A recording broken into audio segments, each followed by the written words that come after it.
นหลังดังเคยหากต้องมาจากไกล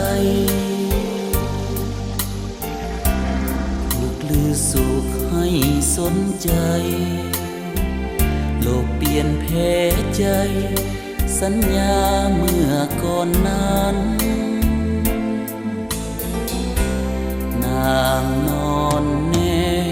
บอกดังนกมีความหนาวแก่ใจสองแขนอ้ายกอดไว้ปกป้องดวงใจให้อุ่นหายหนาวสายฝนหลั่งหล่นจากหน้าผา